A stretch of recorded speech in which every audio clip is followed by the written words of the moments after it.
నమస్కారం. మీ విజయ్ కుమార్ కంట. అనైతిక సంబంధాలు, శారీరకపరమైనటువంటి కాంక్షల సందర్భంలో కానీ ఇతర సందర్భాల్లో కానీ చోటు చేసుకోవటం ఇవాళ కొత్తేం కాదు. చాలా పురాతన కాలం నుంచి ఈ రకమైనటువంటి సంబంధాలు కొనసాగేవి.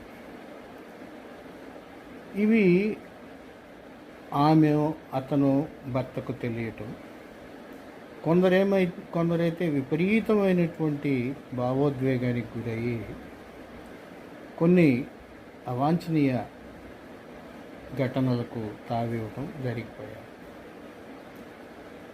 అయితే ఇటువంటి సందర్భాల్లో చాలా గోప్యతని, శత్రువు సైతం ఆ రకమైనటువంటి అంశాలను ఎక్కువగా గ్రామీణ ప్రాంతాల్లో కానీ పట్టణ ప్రాంతాల్లో కానీ ప్రచారం చేయటానికి ఇష్టపడేవాళ్ళు కాదు.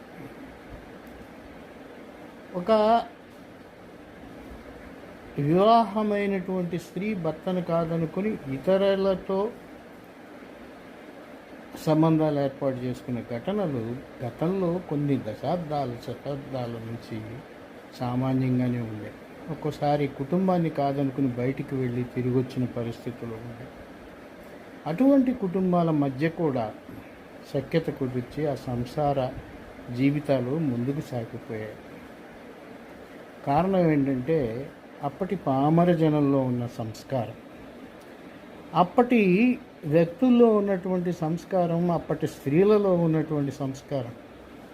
ఏదో ఆడపిల్ల నాలుక మీద నువ్వు గింజ నానదు ఇలా మాట్లాడుకుంటూ వచ్చేవాడు మాట్లాడతారు కానీ చాలా గోప్యంగా సంసారాలు నిలబెట్టే దిశలో ఒక వ్యక్తిని, ఒక యువకుడినో యువతను, లేకపోతే తెలివితేటలుండి అసభ్యంగా వ్యవహరించే ఉడుగులను, మధ్య వయస్కులను ఆనాటి వ్యవస్థ సరిదిద్దేది ఎక్కువ భాగం, ఎక్కడో ఓ 10% తప్ప. కానీ ఇప్పుడు ఏం జరుగుతుంది? అనుచిత సంబంధాలు, అవాంఛనీయ సంబంధాలు ఇప్పుడున్నటువంటి సామాజిక వ్యవస్థలో అనుకోకుండా జరుగుతుంటే వాటిని సామాజిక మాధ్యమాల్లో వీడియోల్లో తీసి విపరీతమైన ప్రచారం చేయటం, నిజమో కాదో కూడా తెలుసుకోకుండా చేయటం ఎంతవరకు సంబంధిస్తుంది? ఇది సంస్కారమా? చదువురాని మన పూర్వీకులు సంస్కారవంతుల, చదువు వచ్చి టెక్నాలజీ పెంచుకున్న మనం సంస్కారవంతులం? ఆలోచించండి.